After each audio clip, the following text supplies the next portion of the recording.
Oke, kita bahas lagi mengenai transfer update dan juga ada beberapa berita atau mungkin rumor yang aku bisa bagikan kepada kalian semua. Jadi sebelum kita mulai, saya ingin mengucapkan selamat ulang tahun dulu kepada PSSI yang ke-92. Harapan saya tentunya semakin membawa sepak bola Indonesia semakin maju lagi. Dan saya juga memiliki evaluasi yang mungkin menurut saya harus diperbaiki cara komunikasinya dari PSSI dengan tim-tim di Liga Indonesia, baik di Liga 1, Liga 2, Liga 3, dan tentunya ini akan berdampak kepada seluruh supporter dari tim-tim Liga Indonesia.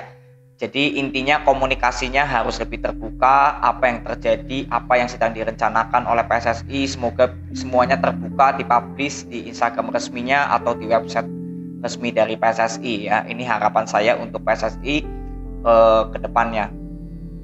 Oke, jadi kita langsung bahas dari transfer update. Saya ingin bahas dari Madura United yang boleh dibilang lagi melakukan perombakan squad ya. Terakhir Renan Silva dan Asep Berlian yang sudah dinyatakan out dari Madura United. Dan sekarang saya ingin bahas masalah kontrak dari Madura United yang ada beberapa pemain diperpanjang dan yang tidak diperpanjang. Saya ingin bahas dulu yang tidak diperpanjang, itu ada Greg Nyokolo, lalu ada Silvio Escobar dan David Lally ya. Masih ada sisanya seperti Fandri Imbiri, lalu ada Fadila Akbar. Tapi yang saya ingin bahas yaitu dari Greg Nyokolo dulu. Tanggapan saya adalah dengan tidak diperpanjangnya Greg Nyokolo harusnya tidak terlalu bermasalah banget untuk lini serang Madura United, asalkan Madura United bisa mendatangkan pemain lagi ya yang berposisi sebagai sayap kiri, karena Greg ini kan sering dimainkan sebagai sayap kiri tapi juga sering dimainkan sebagai pemain depan.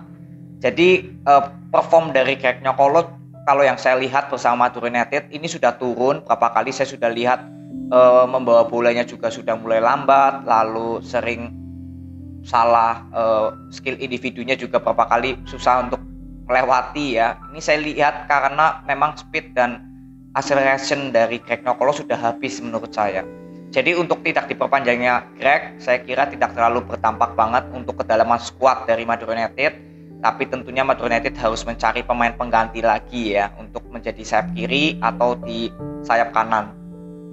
Lalu yang kedua ada Silvio Escobar. Ini juga penampilannya menurut saya nggak konsisten di musim kemarin, sering main sebagai line up atau sering dicadangin atau sering cedera juga ya dari Escobar. Jadi dengan tidak diperpanjangnya Escobar saya kira nggak terlalu bermasalah lah untuk pemain sayap dari Madura United atau pemain depan juga ya. Lalu David Lally. Ini David Lally sebenarnya kalau menurut saya kalau misalkan dipertahankan hanya untuk sebagai pemain cadangan ya itu is oke, nggak ada masalah. Tapi kalau memang dijadikan sebagai pemain inti ya David Lally penampilannya di musim lalu inkonsisten, kadang bagus kadang turun. Jadi penampilan yang inkonsisten inilah yang menurut saya memang David Lally sedikit lagi down performnya di musim lalu. Tapi sebenarnya yang tadi saya katakan kalau misalkan dipertahankan tapi menjadi pemain cadangan atau super sub yaitu nggak ada masalah sebenarnya ya, karena David Lally juga pemain dari Indonesia. Karena sejauh ini kan Madura United belum mendapatkan pemain sayap atau gelandang serang yang ada Renan Silva yang hijrah ke Persik Kediri, lalu ada Asep Berlian juga.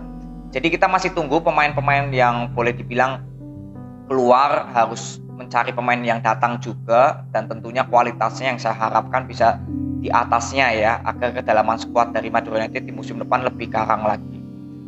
Lalu memperpanjang Slamet Nur Cahyo dan juga Farudin Arianto ya. Ini dua pemain legend menurut saya di Madura United, karena Farudin Arianto tentunya usianya masih 33 tahun tapi performnya masih fit dan juga menjadi kepercayaan dari Sintayong juga di timnas ya. Jadi menurut saya dengan diperpanjangnya Farudin Arianto ini keputusan yang cukup bagus. Lalu Slamet Nur Cahyo ini usianya 38 tahun, tapi yang saya lihat beberapa kali Madura United di akhir-akhir musim kemarin ini Slamet Nur Cahyo justru dipercaya sebagai pemain inti ya, jadi gelandang serang kadang atau pemain tengah, karena beberapa kali saya nggak melihat bermain di sisi kiri atau kanan. Tapi Slamet Nur Cahyo menurut saya juga walaupun usianya sudah tinggi tapi performnya memang untuk masalah speed lalu untuk masalah kecepatan ini masih bagus, dan performnya saya bilang sih cenderung stabil ya atau konsisten. Jadi dengan dipertahannya Slamet Nur Cahyo ya ini juga langkah yang bagus diambil oleh Madura United. Apakah Slamet Nur Cahyo akan menjadi pemain super sub atau terus dijadikan sebagai pemain inti di musim depan ya, karena sejauh ini Madura United belum mendatangkan pemain pengganti dari Renan Silva. Jadi intinya saat ini ya hanya ada Slamet Nur Cahyo menurut saya yang posisinya cukup tepat untuk menggantikan Renan Silva. Tapi ya itu kembali lagi ke masalah usia ya, udah 38 tahun. Jadi itu dari Madura United, kita masih tinggal tunggu pemain yang akan didatangkan siapa. Lalu kita bahas rumor-rumor dari PSM Makassar yang gosipnya akan kedatangan Diego Michel sebagai bek kanan. Lalu ada gosip juga akan mendatangkan Rakik ya, ini Rakik mantan pemain Persikabo Bogor. Jadi tanggapan saya untuk Diego Michel dulu, Diego Michel saya lihat beberapa kali bermain di sayap bek kanan ya, sebagai di Arema Malang, lebih cenderung lambat saat melakukan penyerangan. Tapi untuk sekedar defense itu bagus ya Diego Michel. Tapi saat membantu penyerangan ini sering telat melakukan transisi. Jadi semoga ya untuk kedatangan Diego Michel misalkan ya ke PSM Makassar, ya ini harus dipikirkan baik-baik, karena kalau PSM Makassar bisa bermain secara bola possession atau nggak bermain bola cepat ya ini nggak masalah ya jika Tavares tidak melakukan strategi permainan cepat. Tapi kalau strategi Tavares ingin membawa PSM bermain cepat, saya kira Diego Michel bukan pemain yang cocok untuk mengisi bek kanan dari PSM Makassar.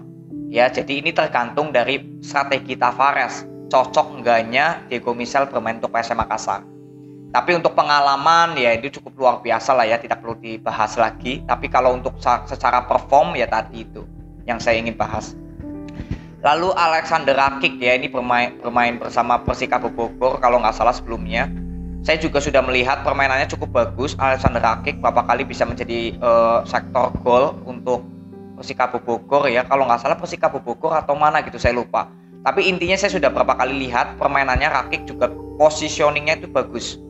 Ya, Rakik ini positioningnya bagus sebagai pemain depan atau sayap kanan. Jadi semoga di PSM Makassar kalau misalkan ini memang bisa didatangkan ya ini juga cocok semoga untuk PSM Makassar, karena untuk skill juga bagus. Lalu agresivitas gol dari Rakik juga boleh dibilang ya standar menengah ke atas lah. Ya, jadi ini tinggal tunggu apakah memang dua pemain ini akan dibawa ke PSM Makassar. Lalu next ini masih gosip-gosip doang ya, dari Ranci Legon juga banyak sekali melakukan perombakan skuad untuk di musim depan. Lalu ada Alfredo Vera ya yang resmi melatih Persita Tangerang. Ini pelatih yang cukup bagus juga, walaupun tidak bisa membawa Persipura Jayapura keluar dari zona degradasi, tapi saya kira Alfredo Vera memiliki filosofi permainan yang jelas, strategi yang jelas. Lalu Yeven ya, ini pemain depan asal Persipura Jayapura juga belum mendapatkan klub sampai saat ini, jadi kita masih tunggu. Lalu siapa lagi nih ya, Osvaldo Hai ya, Osvaldo Hai ini resmi memperpanjang kontrak bersama Persija. Jadi harapan saya adalah ini pemain muda yang cukup bagus bermain di sayap kiri. Jadi semoga Osvaldo Hai bisa terus memberikan kontribusinya, karena pemain sayap dari Persija Jakarta yang menurut saya paling konsisten penampilannya itu Osvaldo Hai. Rico Simanjuntak berapa kali saya lihat penampilannya up to down ya, atau enggak stabil. Jadi dengan diperpanjangnya Osvaldo Hai, saya kira ini langkah yang sangat luar biasa atau sangat tepat ya, karena usianya juga masih muda ya, 23 tahun nih Osvaldo Hai. Jadi selamat untuk Osvaldo Hai, buktikan terus permainannya bersama Persija Jakarta. Lalu Persija Jakarta juga resmi tidak memperpanjang Iksan. Ini saya juga kaget ya, Iksan boleh dibilang berapa kali menjadi duet maut di pemain gelandang bertahan dari Persija Jakarta. Kalau misalkan Rohitchan nggak bermain sebagai DM ya, ini biasanya Iksan yang mengisi. Dan saya melihat penampilan Iksan juga lumayan bagus ya penampilannya bersama Persija Jakarta. Tapi tentunya pelatih yang lebih paham atau manajemen dari Persija Jakarta yang lebih paham kenapa tidak memperpanjang Iksan. Karena boleh dibilang defense atau gelandang bertahan yang dimiliki dari Persija Jakarta ini kan hanya Rohitchan atau mungkin Tony Sucipto ya. Dan ini Rohitchan juga saya nggak tahu gosipnya akan tetap diperpanjang dengan Persija atau enggak. Ini saya belum tahu. Tapi kalau Tony Sucipto kan sudah jelas ya diperpanjang. Jadi ini kabar yang cukup kaget juga. Iksan tidak diperpanjang, tapi ya semoga Persija Jakarta bisa menemukan penggantinya ya untuk Iksan. Lalu dari Persik Kediri yang gosipnya akan ingin mendatangkan Zilov ya. Zilov. Saya sudah lihat histori dari Zilov. Ini pemain yang sudah pernah memenangkan Liga Libertadores. Liga Libertadores ini adalah Liga Championnya versi Amerika Latin ya. Jadi saat bersama Santos ini bermain dengan Ganso, lalu Neymar, Alexandro pemain Juventus, lalu ada Danilo juga pemain dari Juventus, dan siapa lagi saya lupa ya. Tapi intinya ini cukup bagus, artinya Silov memiliki pengalaman yang cukup oke, dan ini kan usianya 34 tahun ya. Dan nanti bulan Oktober tanggal 29 usianya ke 35. Artinya memang usianya sudah tidak muda lagi untuk sebagai pemain depan. Tapi kalau saya lihat historicalnya bersama Brasiliense ya, sekarang kan berada di tim Brasiliense di divisi 4 ya, Seri D di Liga Brasil. Dan terakhir dari 14 pertandingan mencetak 7 gol, lalu di musim 2020-nya dari 14 kali bermain mencetak 12 gol. Ya, tapi ini kartu kuningnya juga banyak ini ya, Silov ini. Jadi artinya untuk masalah agresivitas golnya tinggi, tapi memang kartu kuningnya juga banyak sekali. Jadi artinya tinggal kita lihat bagaimana personality dari Silov bersama Persik Kediri jika memang berhasil didatangkan. Tapi untuk masalah mencetak gol sih di dua musim terakhir bersama Brasiliense ya, dari 2020-2021 ini total sudah mencetak 19 gol dari 28 pertandingan. Jadi cukup oke juga, tinggal kita lihat bisakah beradaptasi dengan permainan Persik Kediri atau bermain di Liga Indonesia. Kita tinggal tunggu ya, ini masih rumor dan gosip tapi belum terrealisasikan. Lalu ada Fakri Husaini ya, ini resmi menjadi pelatih dari Persela Lamongan. Jadi kita tahu bahwa Husaini juga pelatih yang top, boleh dibilang di pelatih lokal kita. Jadi dengan diperpanjangnya Husaini semoga bisa mengangkat kembali Persela Lamongan ke Liga 1 atau intinya bisa memberikan kontribusi yang cukup bagus bersama Persela Lamongan di Liga 2 ya. Jadi ini pelatih yang cukup bagus juga lah, boleh dibilang pelatih lokal kita ya, pelatih lokal yang kita miliki. Jadi Cayo untuk Coach Husaini. Jadi itu aja berita transfer yang aku bisa bagikan kepada kalian. Semoga bisa bermanfaat, dan nanti kita coba lihat perkembangan transfer update berikutnya atau berita-berita yang saya bisa bagikan kepada kalian semua. Jadi itu aja, terima kasih, sampai ketemu di video berikutnya. See you.